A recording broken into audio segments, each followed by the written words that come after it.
오늘 본문 말씀은 레위기서 27장입니다. 오늘 본문 말씀은 레위기서 27장 28절에서 29절입니다.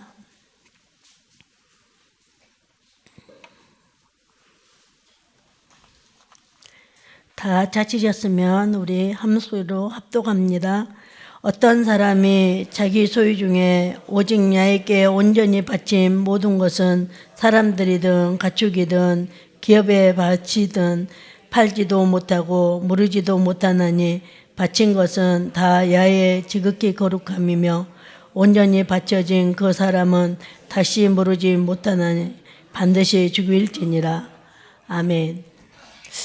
오늘 이 본문 말씀은 레위기서 전체의 말씀이 오늘 읽었던 본문 28장 29절에 압축되어 있다라고 우리가 말할 수 있습니다.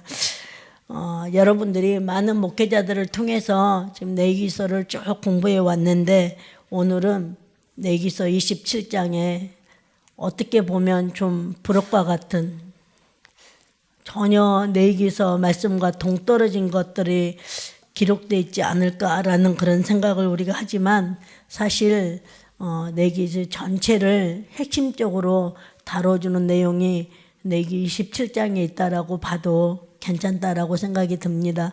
오늘 그 중에서도 27장 중에서도 가장 핵심적인 내용이 28절, 29절에 들어 있습니다. 오늘 이 레위기서 27장을 통해서 우리가 또 말씀을 깨닫는 지혜가 우리 모든 성도님들에게 임하시기를 예수님의 이름으로 축복합니다.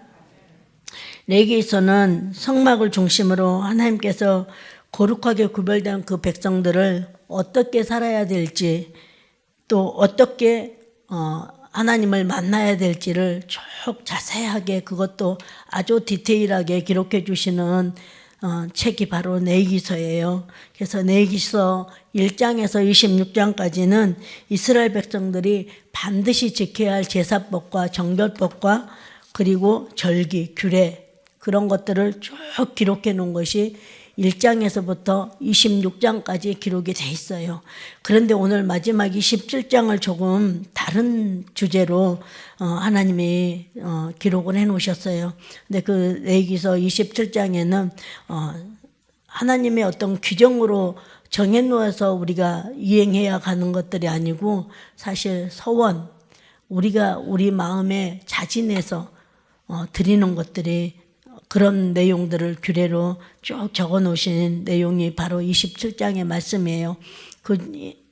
하나님께서는 반드시 우리에게 지켜야 할 법을 주셨고 또 그 지켜야 할 법들을 우리가 어떻게 지켜가야 될 내용들을 쭉 자세하게 면밀하게 그렇게 기록을 해 놓으셨는데 왜 27장에 와서는 하나님이 너희가 이제 스스로 지키라 라는 말을 기록했을까 좀 궁금하지 않으셨어요? 저는 이 본문을 준비하면서 굉장히 그 부분이 궁금하더라고요. 근데 오늘 이 본문을 쭉 공부하다 보니까 온전히 바쳐진 것이라는 그런 단어들이 쭉 나오게 되잖아요. 하나님께서는 이런 많은 레위기서 5대 제사나 이런 것들을 쭉 기록해 줬는데 번제, 소제, 속건제, 속제제, 하목제 이런 내용들을 쭉 알려주는 그런 내용들을 쭉 공부를 해보면은 이 5대 제사가 결국은 어디로 가느냐면 하목제로 가요. 근데 우리 성경도 한번 여러분들 생각해 보면 창세기부터 요한계시록까지가 쭉 기록되어 있는 내용들이 어떻게 보면은 한 권 한 권 따로따로 돼 있는 것 같이 보이잖아요. 근데 쭉 그 내용을 연결해서 맥을 이어가 보면은 맨 마지막에는 뭐냐면 예수 그리스도세요. 근데 그 예수 그리스도를 어떻게 만나는지 예수 그리스도의 어떤 신부가 돼야 되는지 이런 것들을 쭉 기록해 주는 책이 성경이라고 저는 생각이 들더라고요. 그래서 오늘 본문에도 보면은 그래요. 오늘 본문에 28절, 29절은 하나님께 온전히 바쳐지는 것이라는 단어가 나오는데, 사실 성경에 보면은 우리가 별로 대수롭지 않게 보면은 이 단어들이 그냥 휙휙 지나가 버리게 되잖아요. 근데 오늘 여기에 보면은 온전히 바쳐진 것이라는 이 단어는 헤렘이라고 히브리어로 말하기도 하고요. 하람이다라고 말하기도 해요. 근데 이 하람이나 헤렘이라는 이 뜻은 뭐냐면 절대 다시 되돌릴 수 없고 절대 다시 물을 수도 없고, 다시 말하면은 반드시 오늘 29절에 보니까 죽어야 된다라는 단어도 있잖아요. 이 내용들이 다 하람, 헤렘으로 뜻이 통하고 있다는 거예요. 그래서 이 28절, 29절의 내용은 하람, 헤렘 이 단어로 구성되어 있다라고 봐도 돼요. 그래서 오늘 이 본문을 통해서 세 가지 교훈을 나누려고 해요. 첫 번째는 온전히 바쳐진 것은 돌이킬 수 없다. 우리 한번 따라해 보실까요? 온전히 바쳐진 것은 돌이킬 수 없다. 네. 오늘 본문 28절을 이렇게 말씀하셔요. 우리 다 같이 한 목소리로 합독해 볼까요? 어떤 사람이 자기 소유 중에서 오직 야훼께 온전히 바친 모든 것은 사람들이든 가축이든 기업이든 밭이든 팔지도 못하고 무르지도 못하나니 바친 것은 다 야훼의 지극히 거룩함이며, 이렇게 기록이 되어 있어요. 우리가 오늘 28절을 보기에 앞서서 27절 1절부터 25절까지는 어떤 내용들이 되어 있어요? 사람의 값이다라는 내용이 기록되어 있잖아요. 그래서 처음에 저는 믿음이 많이 없고 또 신학교에 가서 공부를 하기 전까지는 사람의 값, 어떻게 하나님이 사람을 값으로 쳐? 값으로 계산을 해? 이런 생각을 저도 했었거든요. 여러분 중에서도 혹시 그런 생각 해보셨나요? 없었어요? 네, 우리 강북교회 성도님들은 저보다 훨씬 영역이 좋으신가 봅니다. 네.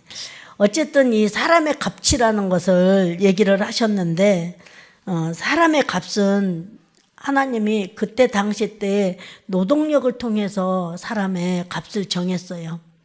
근데 왜 사람의 값을 그렇게 정했느냐면, 이 오늘 본문의 내용이 서운하는 거잖아요. 자원하는 거잖아요.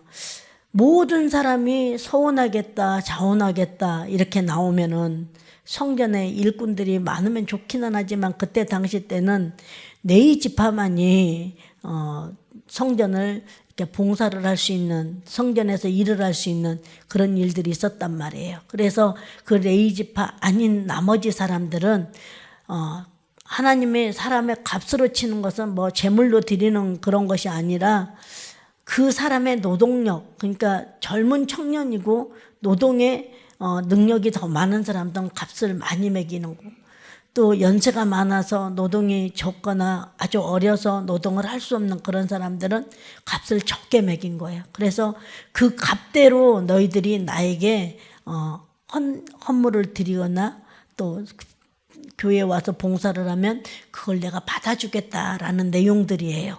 그래서 그런 식으로 쭉 20세부터 60세까지는 남자는 50세결, 여자는 30세결, 또 50세부터 20세까지는 20세결, 10세결 이런 식으로 쭉 나눠요. 그리고 그 다음에 이제 가축에 대해서 나오잖아요. 가축을 또 드리려고 하는데 가축은 가장 허먹고 신실한 그런 것들을 실한 것들을 드려야 되는 거예요. 그래서 이 가축을 어떻게 정했느냐면 목자가 지팡이를 짚고 그 가축들을, 자기가 기르는 그 가축들을 통과하게 만들어요. 그래서 지팡이에서 하나, 둘, 셋 쭉 10가지 세는 거예요. 그래서 10번째 딱 걸리는 그 가축이 하나님 앞에 제물로 드려지는 거예요. 이런 식으로 정했다고 해요. 근데 사람이 아담의 그 피를 이어받아서 좀 악한 마음들이 있잖아요. 그래서 목자들이 그렇게 지팡이로 쭉쭉쭉 쉬다가 10번째 이건 하나님 거 이렇게 했는데 그 가축이 너무 실하고 좋아 보이는 거예요. 아, 그러면은 이 가축은 다음에 다른 새끼를 낳을 때도 또 이렇게 실하고 좋은 새끼가 나오겠지. 그러고 사람들 마음에 그걸 하나님 앞에 드리고 싶지 않는 거예요. 그래서 그것을 어떻게 해요? 너는 좀 잠깐 뒤로 가고 그 다음에 오는 애, 조금 그 다음에 조금 그래도 괜찮은 애, 이걸로 내가 하나님 앞에 드리겠습니다. 서운 예물로 드리겠습니다. 그러면은 하나님은 어떻게 하라고요? 그 아까 10번째 걸리는 애도 또 너가 드리고 싶어 했던 애도 다 하나님 거다라고 얘기를 해요. 그래서 우리는 다시 말하면 이거는 영적으로 어떤 교훈을 주냐면 우리가 세상 살면서 장기 부리지 말라는 거예요. 하나님 앞에는 온전히 바쳐져야 된다는 거예요. 험도 없이 티도 없이 바쳐져야 된다는 것을 1절부터 25절까지 쭉 얘기를 해요. 토지에 대해서도 얘기가 나오잖아요. 오늘은 제가 이런 얘기를 하려고 했던 건 아니고 여러분들이 그런 거는 알고 계시면 좋겠다 싶어 얘기를 드리는 거예요.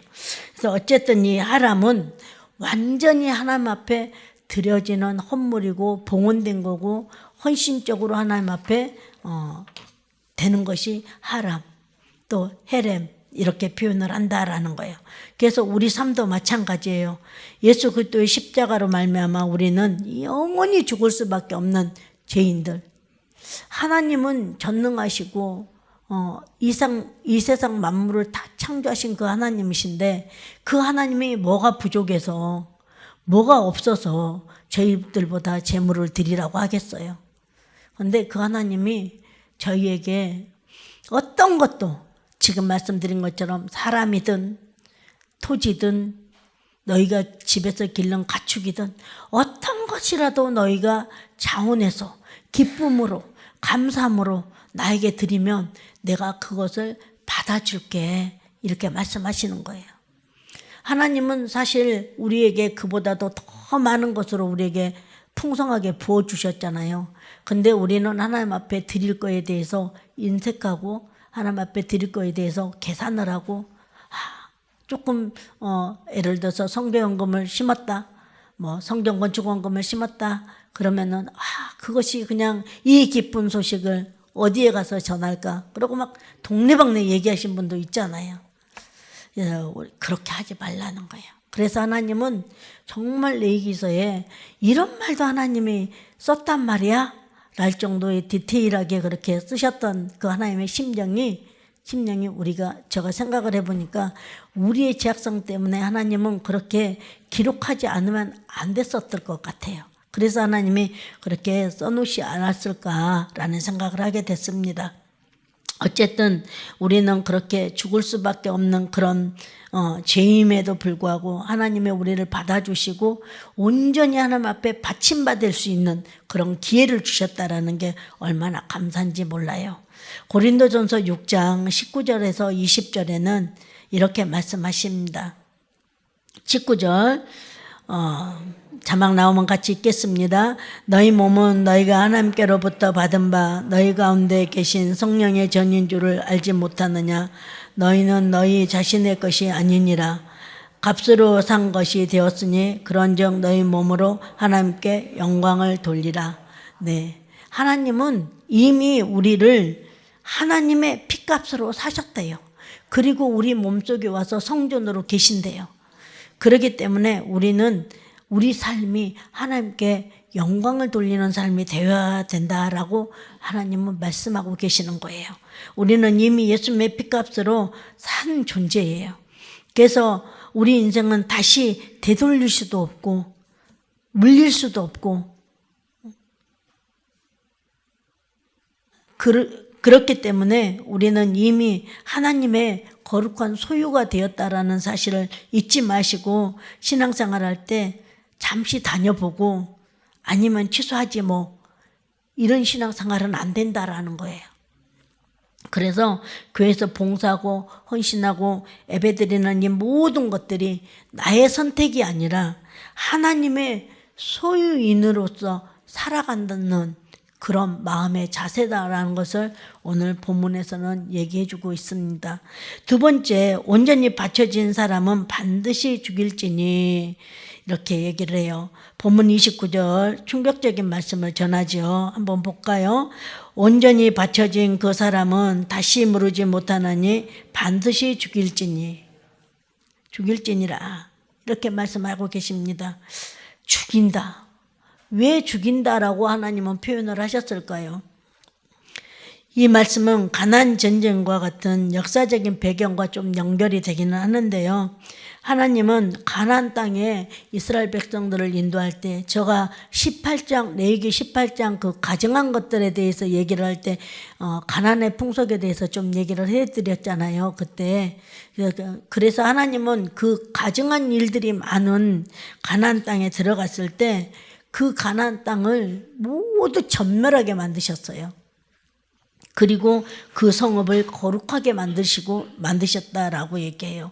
근데 하나님은 지금 오늘 본문은 어디에서 지금 말씀하고 계시냐면은 가나안 땅을 들어가기 전에 여리고성 앞에서 말씀하신 내용이에요. 그래서 여리고성이 이제 함락이 아직 되기 전이잖아요.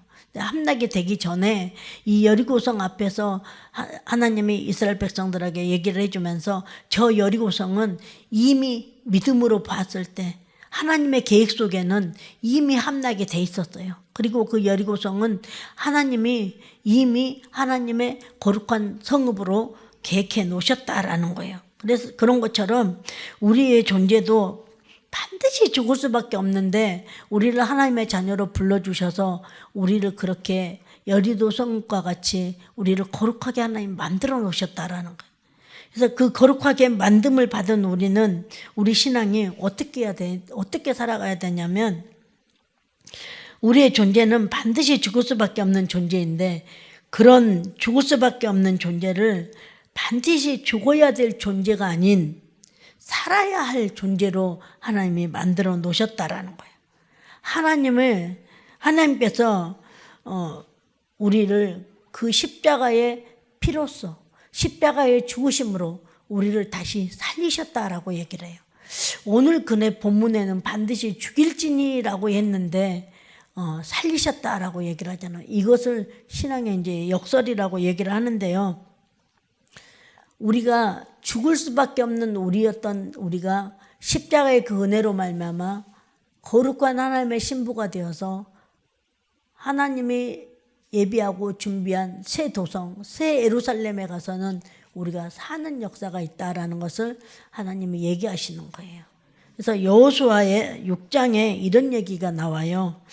좀 전에 제가 말씀드린 것처럼 그 여리고 성읍은 하나님이 이미 하나님의 거룩한 성으로 만들어 놓으셨는데, 그 6장에서 그 성읍 안에서 어떤 일들이 벌어지냐면, 여호수아 6장 18절에 보니까 이렇게 기록이 되어 있어요. 자막 나오면 함께 읽겠습니다. 너희는 온전히 바치고 그 바친 것 중에서 어떤 것이든 취하며 오직 너희가 이스라엘 진영으로 바치는 것이 되게 하여 고통을 당하게 되지 않도록 오직 너희는 그 바친 물건에 손대지 말라. 여리고성에 들어가는 그 받쳐진 성읍 속에 있는 모든 것은 하나님 앞에 거룩하게 구별되어 있기 때문에 너희는 손대지 말라. 그걸 손대면 너희가 더러워진다, 죽는다라고 얘기를 하시는 거예요. 그래서 여호수아서 7장 11절에도 한번 읽어보도록 하겠습니다. 이스라엘이 범죄하여 내가 그들에게 명령한 나의 언약을 어겼으며 또한 그들이 온전히 바친 물건을 가지고 도둑질하며 속이고 그것을 그들의 물건 가운데 두었더라. 이게 무슨 말입니까? 아간의 사건에 대해서 얘기를 하고 있죠. 아간 자체가 뭐가 되어버렸어요? 도리어 온전히 바쳐지는 것이 되어버렸어요. 다시 말하면 아까 6장의 그 말씀처럼 하나님의 거룩하게 구별되었던 그 성읍 속에 있는 모든 그런 물건들을 만지면은 안 된다라고 하나님 얘기를 하셨잖아요. 근데 아간이 그것을 훔쳤어요. 그걸 도둑질했어요. 그랬더니 아간이 어떻게 돼버렸어요? 온전히 바쳐지는 사람, 바쳐지는 걸로 돼버렸어요. 다시 말하면 온전히 바쳐진다는 것은 죽은 거예요. 그래서 아간의 소유와 가족들이 아골골짜기에 가서 다 돌로 쳐서 진멸을 당하는 일을 당하게 되잖아요. 이것을 신약으로 넘어오게 되면은 온전히 바쳐지는 거, 거룩해져서 하나님 앞에 완전히 되돌아올 수 없게 100% 내어드린 대상이 누가 있어요? 그분이 누구시냐면 예수 그리스도세요. 가장 완성된 포교는 예수 그리스도가 되시는데 예수 그리스도는 자기 자신을 온전히 바쳐서 하나님 앞에 내어드린 거예요. 누구를 위해서요? 저와 여러분을 위해서. 그러면 온전히 바쳐진 것은 여기서 어떻게 되어야 된다고 나옵니까? 반드시 죽어야 된다라고 얘기하죠. 그래서 반드시 우리 예수님 그때 당시 때 죽었던 것은 방금 아간 같은 경우는 뭐예요? 율법에 저촉됐기 때문에 하나님의 말씀에 저촉됐기 때문에 죽은 것이고 우리 예수님은 우리를 살리시기 위해서 받침이 되었던 죽으심을 당하셨다라는 거예요. 그래서 하나님 앞에 온전히 내어드리는 그 사람도 어떻게 되느냐면 결국에 어디로 향해서 들어가느냐면 죽음으로 들어가야 된다라는 거예요. 그리스도께서는 이것을 그대로 형상화시켜서 본질적으로 보여주시는 것인데 그것이 십자가의 죽음, 십자가로 나아가는 길이에요. 그래서 우리도 예수님 앞에 구원을 받은 자녀, 하나님의 자녀가 되었다면 예수님이 보여주시는 그 모습대로 우리가 온전히 하나님 앞에 바쳐지기 위해서 죽음의 길, 그곳으로 우리가 가야 된다라는 거예요. 그래서 레위기서를 한번 쭉 읽어보시면 여러분들이 느꼈지만 하나님 앞에 드려야 될 그 제물들이 살아있는 제물은 하나도 없잖아요. 그죠? 그래서 여러분들은 하나님 앞에 지금 이렇게 예배드리고 앉아있는 여러분들 몸이 하나님 앞에 바쳐졌어요. 뭘로? 제물로. 그러면 제물이 살아있어야 돼요? 죽어 있어야 돼요? 죽어야 돼요.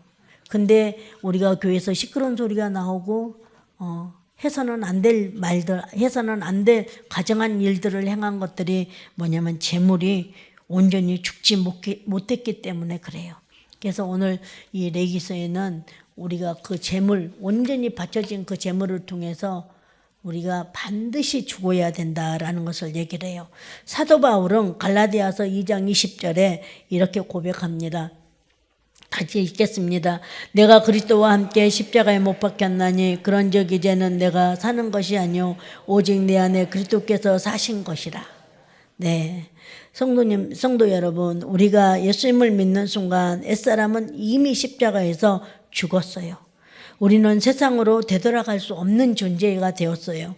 세상은 여전히 우리를 유혹합니다. 돈으로, 명예로, 부귀와 권력으로, 즐거움으로, 쾌락으로 우리를 다시 끌어당기려고 세상의 마귀들은 우리에게 늘 속삭입니다.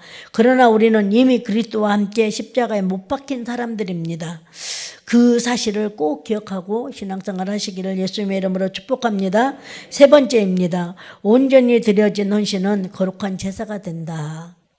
온전히 드려진 헌신은 거룩한 제사가 된다. 우리 한번 따라해 볼까요? 온전히 드려진 헌신은 거룩한 제사가 된다. 레위기서 27장의 맥락에는 헤렘이라는 단어가 있다라고 얘기했잖아요. 이 헤렘이라는 단어는 단순히 헌신이 아니라 거룩한 제사를 뜻해요. 거룩한 제사는 사람이든 가축이든 성읍의 모든 것이 하나님께 바쳐졌을 때 그것을 세상적 가치로는 더 이상 어떤 존재의 가치가 없어요. 그러나 하나님 앞에서는 거룩한 제사가 되었을 때 하나님은 이렇게 말씀하십니다. 내가 너의 생명을 거룩하게 바꿔줄게. 내가 너의 삶의 가치를 바꿔줄게 라고 말씀하시는 거예요. 그렇게 하나님의 사랑, 그것이 하나님의 사랑이에요. 우리가 도무지 상상할 수 없는 그 하나님의 거룩하심 속으로 우리가 들어갈 수 있는 방법이 뭐냐면 내 생명을 드리는 것이에요. 내 생명을 드리라니까 오늘 아침에 다 죽으라는 걸로 들리시면 안 되고요. 그것이 바로 예배라는 것입니다. 그래서 우리 삶 속에는 늘 예배가 살아있어야 돼요. 제가 교구를 이렇게 이끌어가면서 좀 성도님들을 볼 때 안타까운 것이 뭐냐면 세상에 그렇게 뭐 급한 일도 아니에요. 내 생명이 오늘 죽고 사는 문제도 아니에요. 근데 그 문제 때문에 예배를 빠지신 분들이 있더라고요. 여기는 안 계시죠? 여러분 예배를 살리십시오. 그 예배가 여러분들에게 생명이 될 줄로 믿습니다. 로마서 12장 1절은 우리에게 이렇게 권면합니다. 그러므로 형제들아 내가 하나님의 모든 자비하심으로 너희를 권하노니 너희 몸을 하나님이 기뻐하시는 거룩한 산제사로 드리라.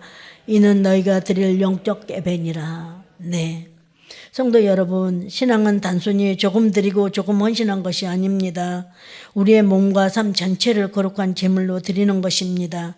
이때 우리의 삶은 세상적으로는 잃어버린 것 같지만 하나님 안에서는 영원한 의미와 가치가 된다라는 것을 잊지 말으시기를 바랍니다.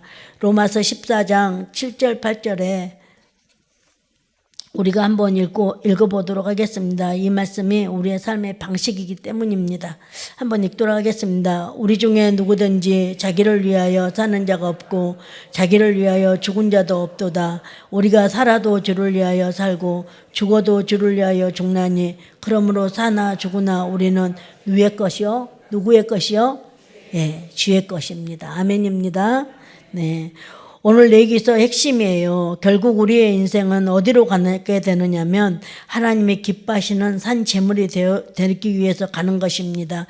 내기는 하나님과 관계를 화목하게 하기 위한 제사를 말씀드리고 있습니다. 결론적으로 우리를 어디로 이끌어 가느냐면 하나님이 기뻐하시는 산 제물, 예배의 자리로 우리를 이끌어 가신다라는 것입니다. 그런데 그 사은제물은 억지로 드리는 삶이 아니라 자원하며 하나님 앞에 기쁨과 진심으로 내어드리는 것, 그것이 바로 우리의 삶이 되어야 한다라는 것입니다. 이것이 우리가 나아가야 할 바요 우리의 삶의 모습이라는 것입니다. 히브리서 기자가 이렇게 얘기를 합니다. 바쳐진 사람은 뒤돌아보지 않아야 됨을 아주 강조하는 말이 하나 있어요. 히브리서 기자가 말씀하신 것 중에 히브리서 10장 39절입니다. 우리는 뒤를 물러가 멸망할 자가 아니요 오직 영혼을 구원하며 이르는 믿음을 가진 자라. 네, 저와 여러분은 영혼을 구원할 믿음을 가진 자래요. 세상의 세속적인 거, 내가 포기하고 내려놓았던 거 아깝다고 생각하지 마시기 바랍니다. 우리는 뒤로 물러가며 멸망한 자가 되는 것이 아니고 하나님 앞에 바쳐졌는데 뒤로 돌아보면 노새 아내처럼 우리는 멸망하고 마는 것입니다. 여러분 직장이나 가정이나 여러분들이 가지고 있는 재능 모든 것을 가지고 하나님 앞에 헌신해 보십시오. 내가 계획하고 쌓아 올리는 인생이 아니라 하나님께서 완전히 맡겨준 인생이 되어 보십시오. 그것이 하나님이 받으신 거룩한 제사가 될 줄로 믿습니다. 예화를 하나 해드릴게요. 어떤 선교사님이 아프리카에 복음을 전하러 갔는데 그 선교사님의 이제 예배를 드리고 나서 헌금 주머니를 돌리기 시작했대요. 근데 한 소년이 헌금 주머니를 쭉 돌아가는데 그 헌금 주머니에 갑자기 자기 머리를 훅 집어넣더래요. 그래서 너무 이상해서 예배가 다 끝난 다음에 그 애를 불러다 물어봤대요. 그랬더니 그 애가 눈물이 꿀렁꿀렁해갖고 얘기를 하는 게 저는 돈이 없어요. 그래서 하나님 앞에 내 몸을 드렸어요. 내 자신을 드렸어요. 이렇게 얘기를 했답니다. 여러분들이 꼭 물질로만 가지고 하나님을 섬길 수 있는 것이 아닙니다. 여러분들이 가지고 있는 것이 무엇입니까? 여러분들이 재물이 많다면 물질로 섬겨야 되겠지만 물질이 없다면 여러분들의 재능으로 섬기십시오. 여러분들의 건강으로 하나님을 섬기십시오. 여러분의 하나님의 성전에서 여러분들의 수고하고 헌신하는 그 모든 것들을 하나님은 계획하고 받아주시고 오늘도 여러분들에게 한량없는 축복으로 채워주실 줄 믿습니다. 사랑하는 성도 여러분, 내기시 17장은 이렇게 말씀합니다. 결론입니다. 온전히 바쳐진 것은 다 되돌릴 수 없고 하나님께 바쳐진 사람은 반드시 하나님의 소유가 되며 하나님의 삶 전체, 우리의 삶 전체는 거룩한 제사로 하나님께 드려져야 한다라고 말씀드립니다. 이것이 여러분들에게 부담이 아니라 영광이 되시기를 예수님의 이름으로 축복합니다. 기도하겠습니다. 사랑과 은혜가 풍성하신 하나님 아버지, 오늘 말씀을 통해 우리의 삶이 이미 주님의 소유임을 다시 한번 깨닫게 하신 걸 감사드립니다. 우리 삶 가운데 드려진 행복, 드림의 기쁨을 누리게 하시고 하나님과 함께 이 땅에서 누리는 우리의 삶이 온전한 거룩한 삶이 되게 하여 주시옵소서. 주님, 저희들 온전히 바쳐진 자들로 살게 하여 주시고 죽을 수밖에 없는 우리가 예수 안에서 다시 살고 하나님께 드려진 자로 영원히 사라지게 하신 걸 감사드립니다. 하나님, 우리 인생 가운데 거룩한 빛을 누리게 하여 주시옵고 가난한 소년이 헌금 바구니에 자신의 드렸던 것처럼 우리도 자신을 온전히 주님께 드리게 하여 주시옵소서. 예수님의 이름으로 기도합니다. 아멘. 주기도문으로 마치겠습니다. 하늘에 계신 우리 아버지여, 이름이 거룩히 여기심을 받으시오며 나라가 임하시오며 뜻이 하늘에서 이루어진 것 같이 땅에서도 이루어지이다. 오늘 우리에게 일용할 양식을 주시옵고 우리가 우리에게 죄 지은 자를 사하여 준 것 같이 우리 죄를 사하여 주시옵고 우리를 시험에 들게 하지 마시옵고 다만 악에서 구하시옵소서. 나라와 권세와 영광이 아버지께 영원히 있사옵나이다. 아멘.